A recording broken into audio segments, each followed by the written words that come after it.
Paolo Avellino, ibinili si Kim Chiu ng bagong bike. Isa sa mga favorite hobbies ni Paolo Avellino at Kim Chiu ang pagsa-cycling. Bukod kasi sa pag-gym at pagmamarathon na isa ang cycling sa kanilang paboritong parehas na ginagawa. Kaya naman usap-usapan ngayon sa mundo ng social media ang napaka-poging bodyguard di umano kanina ni Kim Chiu sa isang bike store. Viral kasi ang mga pictures na ito nila Kim at Paolo na magkasama na tumitingin ng bike. Makikita naman sa isang post na may-ari ng bike store na tila ba tinetesting ni Kim ang isang bike nila.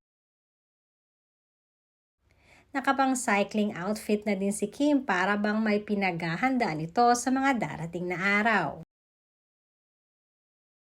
Sa isang picture naman ay kita si Paolo na nag-aabang lamang na matapos si Kim Chiu na mamili ng bike.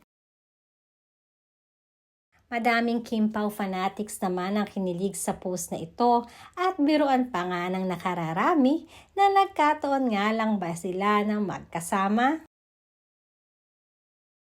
Alam naman natin na nahihilig din si Kim Chiu sa sports ng cycling simula nang magkasama sila ni Paolo sa ilang mga projects.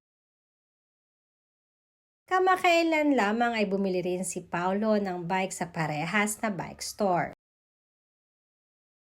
Tuksuhan tuloy ng mga kaibigang malalapit kay Kim lalong-lalo na ang mga taga-It's Showtime na sadyang compatible itong dalawa sa lahat ng bagay.